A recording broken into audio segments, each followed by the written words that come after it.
السلام عليكم ورحمة الله أخوتي الأعزاز، نتمنى تكونوا بخير وعلى خير وبصحة جيدة.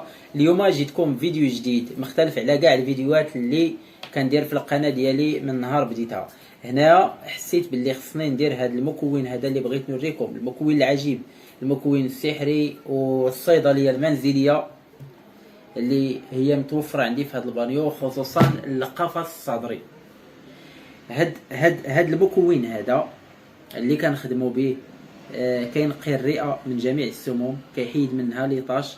هذا كنصح به الناس اللي كيدخنوا، الناس اللي كيضربهم البرد وملي كيبداو يهضروا معاك فاش كيبراو كيكونوا بخير. كل مره كتسمع ديك كيهضر معاك جوج كلمات كيدير ديك بحال هكا او لا كل مره لا. هنا كنصحك بهذا المكون. باش ما نزيدش نطول عليكم اكثر، غادي نهضر معكم على شنو انا داير، ماشي انا، شنو الوالده دارت هنايا. حيت الوالده هذه تعلمتها من الام ديالها الله يرحمها اللي هي جدتي. كنطلب من سيدي ربي يرحمها ويوسع عليها هي وجميع موتى المسلمين في هذا النهار هذا، ويرحم جميع جدودي، لا من جهه الاب ديالي ولا من جهه الام تاعي. الله يرحمهم ويوسع عليهم في هذا النهار هذا. واي واحد عنده شي ميت الله يرحمه ويغفر ليه. هادشي اللي كاين، والله يجعل البركه في اللي بقى ويطول لهم في العمر. وبالنسبه لهذا المكون كيف ما قلت لكم راه كيصفي الدم، كيصفي حتى الدم، وكيفتح الشهيه وكيحيد بومزوي، كيقضي على بومزوي بصفه نهائيه. باش ما ننساش هذه المرحله، ابار انه علاج للقفص الصدري بكامله، راه كيعالج حتى بومزوي، كيحد منه. وكونوا على يقين وانا كنتحمل المسؤوليه على هذا الكلام اللي كنقول، خصوصا الناس اللي عندهم مشاكل في الرئه او ضيق التنفس، وخصوصا مع هذه الاوبئه اللي انتشرت. راكم عارفين حنا محتاجين لهذا المكون باش يكون واحد الواقي للرئه. حيت هذا الحمد لله راه بحال حيدتي واحد الريه وحطيتي واحده اخرى جديده، راه كينقي الريه من جميع السموم، من اللي طاش اللي فيها، من جميع الميكروبات. كيرجع لك ريه نقيه جديده سليمه معافاه 100%. المهم ما نزيدش نطول عليكم اكثر باش ما نهضرش اكثر من القياس. غادي ندوز المكونات اللي كاينين هنا. بالنسبه لهنايا عندي واحد 3 المكونات، جوج منهم اساسيين وضروري يكونوا ومؤكد ماشي غير ضروري، والمكون الثالث كاين مزيان. الا جاب الله المكون الثالث ما كاينش كنستغناو عليه بلاش. ولكن هاد الجوج ما يمكنش نستغناو على واحد ونخليو واحد، اولا نستغناو عليهم بجوج، اولا نستغناو على واحد فيهم ونخليو مع هاد الثالث. لا، هاد الجوج هما الاولين، الا وهما الدقيق ديال الحلبه البلديه. الحلبه البلديه كتنقيوها كطحنوها، والبيض البلدي، البيض البلدي اللي غتاخدوه من عند الناس موثوق بهم. حيت كيف ما كتعرفوا كنعرفوا جميع البيض البلدي ولا فيه واحد الغش، ماشي عند جميع الناس اللي كيبيعوا البيض، لا، حيت كاينين الناس عندهم ضمير وكيبغيو واحد اللقمه ديال الحلال طيب، وكيهمهم الحلال قبل من الدراهم. هادشي اللي كاين، كيبغيو يكبروا وليداتهم بالحلال. حيت ولينا كنشوفوا واحد الظاهره ولات في الاسواق ديال البيض اللي هي البيض الرومي، كياخذوه كيبيتوه في الروح ديال جافيل بالليل، وفي الصباح كيخرج بيض كيشعل هكا، كيبيعوه لك على اساس انه البيض البلدي. هاد الناس الله يسمح لهم، داكشي علاش كنأكد عليكم خذوا البيض البلدي عند الناس اللي موثوق بهم. علاش؟ حيت البيض البلدي هو اللي ضروري باش يدار مع الحلبه البلديه. راه الا درتو البيض الرومي راه بحال خويتو الماء في الربله، ما غادي يكون حتى شي تغيير. وتجيو غدا بعد غدا تقولوا فلان دار داك الفيديو غير ضحك علينا. لا، انا قسما بالله الا كنهضر معكم من قلبي الخالص.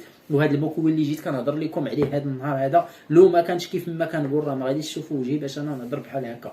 المهم ما علينا، دابا راه وريتكم المكونات.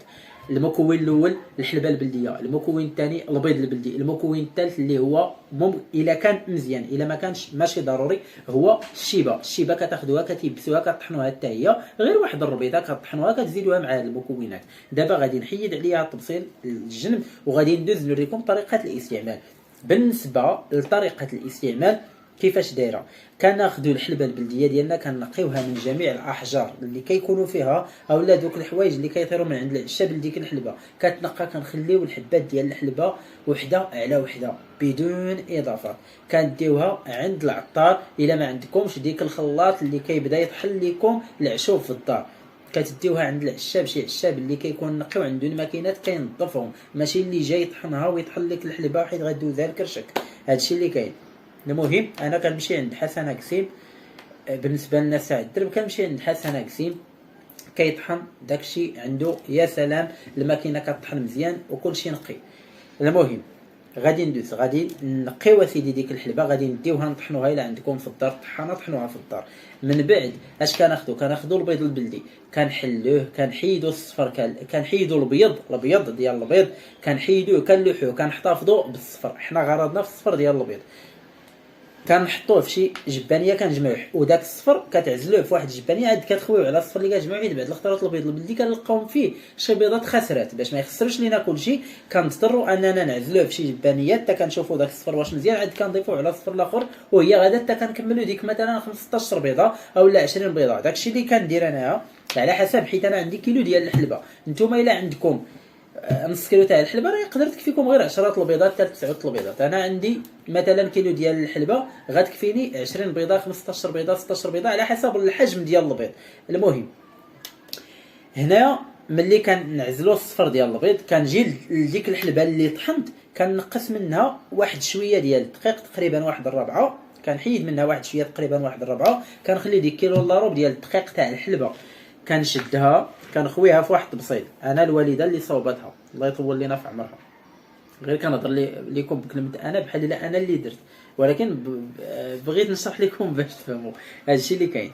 بالنسبه ملي كندير الدقيق تاع البيض هنايا، الدقيق ديال الحلبه كنديرو في هذا البانيو، كنزيد عليه داك الصفر ديال البيض كيبدا يتعجن وما يجيش عجينه، غير يجي فازق شابع داك الصفر ديال البيض صافي.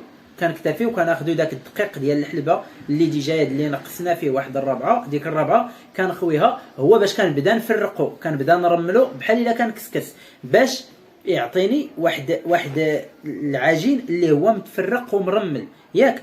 واش كندير من بعد؟ كنمشي كناخذ واحد الطاوه او لا بلاطو كنفرش فيه داك الخليط ديالي. هنا الا جاب الله كان ديك الحلبه اللي قلت لكم راه كتخلطوها مع الدقيق ديال الحلبه قبل ما ديروا الصفر ديال البيض، كتخلطوا ديك الشيبه مع داك الدقيق ديال الحلبه. الا جاب الله ما عندكم الشيبه صافي كديروا غير داكشي اللي قلت لكم صافي. كتفرشوا داك الخليط ديالكم ديك العجينه كتفرشوها في ديك الطاوه، كتغطيوها بواحد الثوب ديال حياتي، وكتشوفوا شي بلاصه عندكم في الدار تكون مهويه وما كتوصلهاش الشمس نهائيا، حيت هذا الخليط هذا ما خصوش الشمس تضربو. كنحطوه في شي قند بحال دابا فوق الثلاجه ولا شي بلاكار يكون محلول، ما يكونش مسدود باش ما يغمالش، حيت ضروري يوصلوا الريح، وفي نفس الوقت كينشف غير في الظل. هادشي اللي بغيت نوصل لكم. من بعد ما كينشف كتلقاوه بحال هكا هانتوما، وكيكونوا فيه شي كويرات. هانتوما غادي نقرب لكم، هانتوما شي كويرات مع داك البيض البلدي كيبقى مكور، شفتوه هانتوما بحال الحبات ديال الفول اولا بحال الحبات ديال العدس.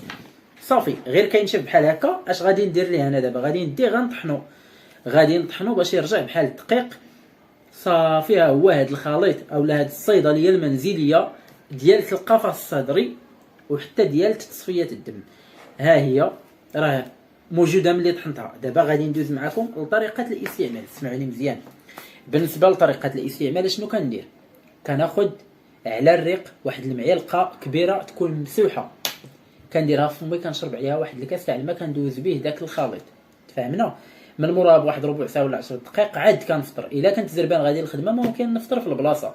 بالنسبه للفطور عقلوا مزيان، كاين قبل الماكله قبل الفطور، ولكن ملي كنجيو للفطره ديال الغداء كيكون بعد الماكله، كيكون بعد الغداء. كنديروه بحال شي ديسير كنحليو به، حيت داك الطاجين اللي غتاكلها ولا ديك الماكله اللي غتاكل غتكون باسله، وفي طبيعه الحال خصك دير الديسير في الحلبه اللي المذاق فيها يا سلام. راكم عارفين الحلبه شحال بنينه خصوصا مع البيض البلدي.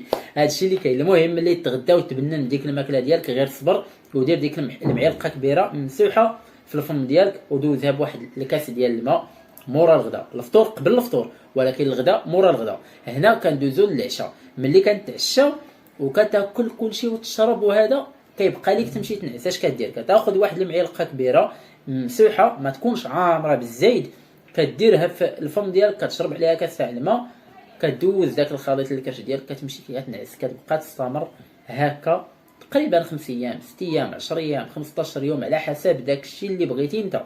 ممكن تشهر، راه كيفتح لك الشهيه، كيصفي لك الدم ديالك، كينقي الريه من جميع السموم.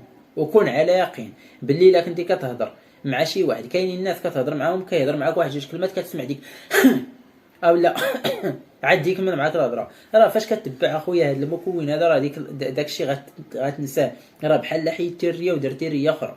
خصوصا الناس اللي كيدخنوا، راه الا ما قدرتيش اخويا تقطع الكارو على الاقل عالج الريه ديالك بهذا المكون هذا، على الاقل كتعطي السم عطيه الدواء، والدواء طبيعي ما غاديش ياثر عليك، الا ما نفعك ما يضرك.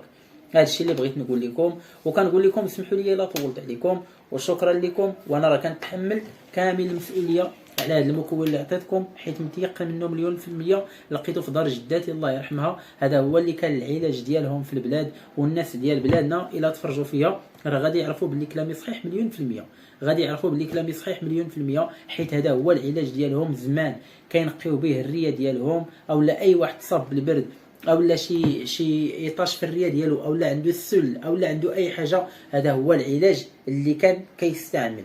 وكاين واحد العلاج اخر بالنسبه للناس ديال السل غادي نديرو معكم في فيديو اخر.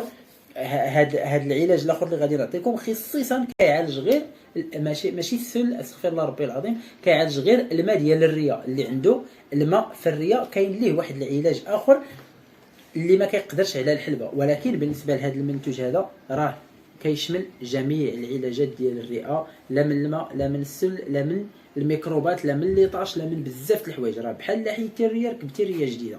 هذا الشيء اللي غادي نقول لكم، وكيف ما قلت لكم انا كنهضر معكم من قلبي الخالص، وشي حاجه الا ما كنتش متاكد منها مليون في المية والله اخوتي ما نبارطاجيها معكم، ما نوصلها لكم، ما نجيش نتفلى عليكم باش نطلع لي في او لا شي حاجه. انا ما فياش هكاك، ما كنتصنع، ما كنافق، كاينه ما كايناش ما كايناش، هذا الشيء اللي كاين. واللي عجباتو الفكره يطبقها، اللي ما عجباتوش يشوف هذا الفيديو وما يطبقش داكشي اللي قلت ليه. كل واحد حر، انا ما كنفرض على حتى واحد. انا واحد الحاجه اللي كنشوفها وخدامه وفيها نتيجه زوينه وشفنا فيها خير كثير كنبغيو نقاسموها مع احبابنا وناسنا في سبيل الله ولوجه الله عز وجل.